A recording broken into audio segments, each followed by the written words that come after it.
So, boys and girls, it's now time for us to move on ahead with our next question. Question 5B.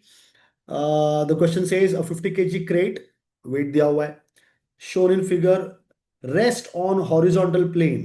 Rest बोला है, तो initial जो भी conditions रहेगा zero रहेगा यहाँ पे. With coefficient of kinetic friction बोला है, इसका मतलब बॉडी मोशन में है. If the crate does not tip over, so tipping means what. So बहुत सिंपल सा लॉजिक है. अगर तूने कबर्ड ले लिया और उसके नीचे फोर्स लगा दिया, ठीक है, कबर्ड के एकदम बॉटम में फोर्स लगा तो वो टिप हो जाएगा इस तरह से ऐसे, या कबर्ड के एकदम टॉप में फोर्स लगा दिया तो ये टिप हो जाएगा. ठीक है, तो यहाँ पे फोर्स लगाएंगे, बीच में कहीं पे एक रेंज रहता है, वहां पे अगर फोर्स लगाओगे तो आगे आगे खिसकेगा, तो टिपिंग नहीं होगा. ठीक है. So if a crate does not tip over when it is subjected to a 400 Newton force, तो डायग्राम में दिया हुआ है 400 न्यूटन का फोर्स दिया हुआ है अपने को. ठीक है. Determine the velocity of the crate in 8 second. Velocity पूछा हुआ है, सो इम्पल्स मोमेंटम थ्योरम लगा सकते हैं यहाँ पे. क्वेश्चन में आगे लिखा भी है, determine the velocity of the crate in 8 second starting from rest using impulse momentum principle. तो बहुत ही सिंपल है, इम्पल्स मोमेंटम का लॉजिक हमको पता है. ठीक है. सो जब इम्पल्सिव फोर्स रहेगा तो इम्पल्स मोमेंटम थ्योरम क्या होता है. सो इम्पल्स या impulsive force is equal to the change in momentum. बहुत सिंपल है, impulsive force is equal to change in momentum. तो बॉडी रेस्ट में है, मतलब इनिशियल मोमेंटम जीरो है.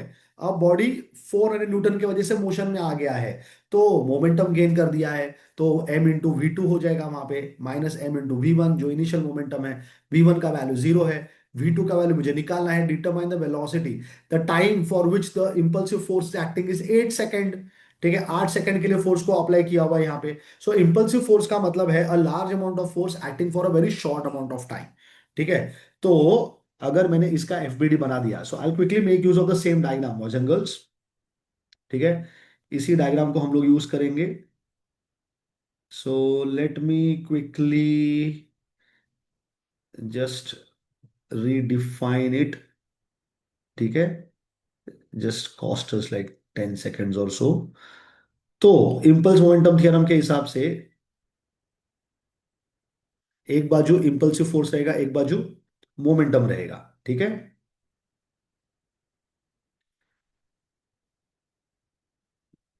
As I always suggest, make good free body diagrams. So यहाँ पे तो मैं डायरेक्टली जो डायग्राम दिया है उसी को यूज कर रहा हूँ. ठीक है, use of technology. But I would strongly recommend you people, whenever you are making the diagrams, it will really help you to understand the question in a more better way. ठीक है. तो पहले तो क्या करेंगे, फोर्स पी दिख रहा है मुझको, उसको रिजॉल्व कर देंगे, चलो जल्दी से. ठीक है, फोर्स पी को रिजॉल्व कर देंगे. तो दो कंपोनेंट आएगा, एक हॉरिजॉन्टल कंपोनेंट आएगा. ठीक है, एक आएगा हॉरिजॉन्टल कंपोनेंट, ये हो जाएगा P cos of 30, isn't it? So that's 400 cos of 30 degrees. I know cos of 30 is √3/2. तो इसको मैं लिख सकता हूं 400 इंटू √3/2, विच बिकम्स 200 √3 न्यूटन. ठीक है. सो ये हो गया हॉरिजॉन्टल कंपोनेंट. वर्टिकल कंपोनेंट भी बना दो.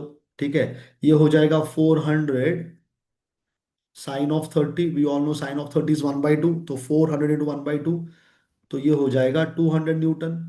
ठीक है, क्रेट का जो वेट है वो भी वर्टिकली डाउनवर्ड डायरेक्शन में एक्ट करेगा. ठीक है, weight of the crate acting in the vertically downward direction, how much it is. So the mass given to us is 50 kg. Mass is 50 kg, तो वेट कितना हो जाएगा.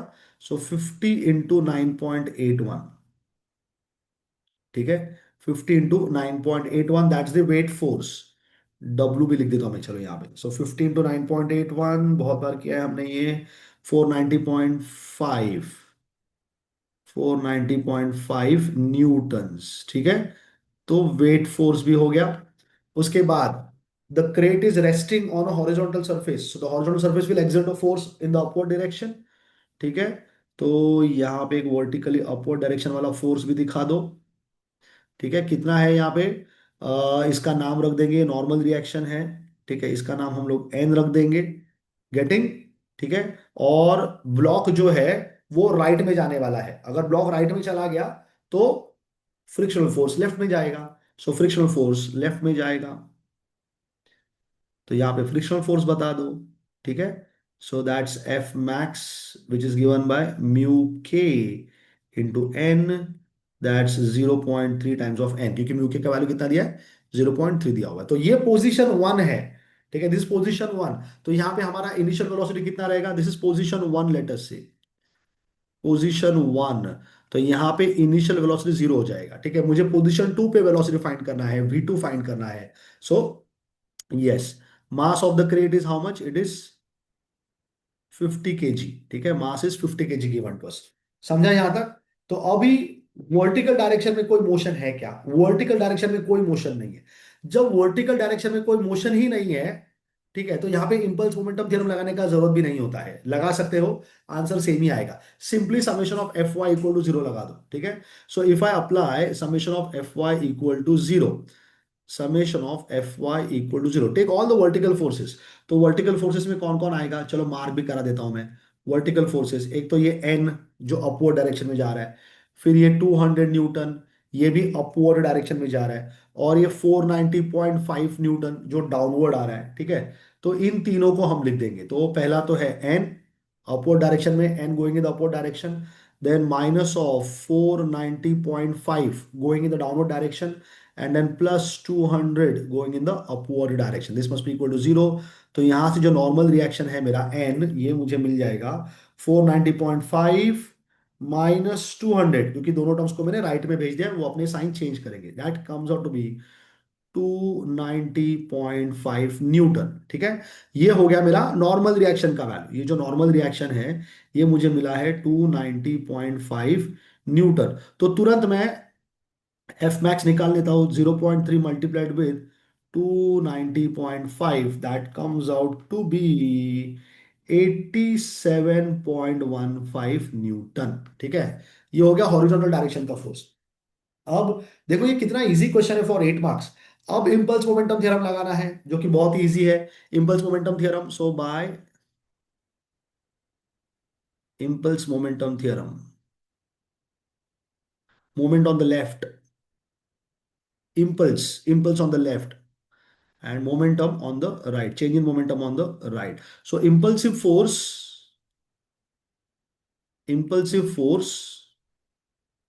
is equal to change in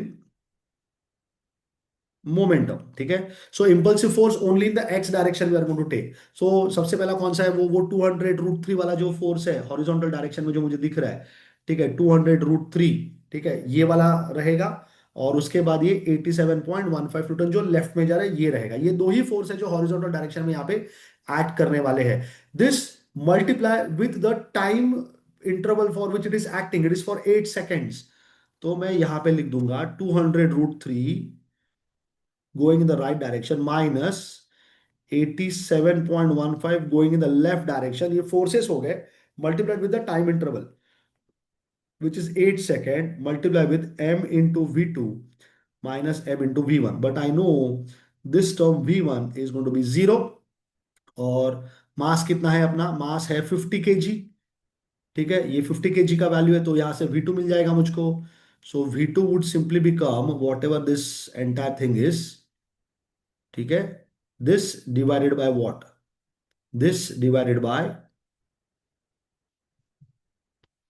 this entire thing needs to be divided by 50, ठीक है, very simple, this divided by 50। तो मुझे v2 पता चल जाएगा, जो कि मेरा क्वेश्चन है, ठीक है। Find the velocity.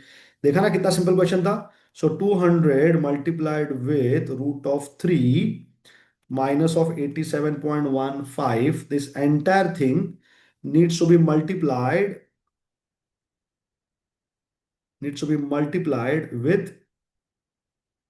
8, ठीक है। इसको 8 से मल्टीप्लाई कर दो और डिवाइड बाय 50 कर दो।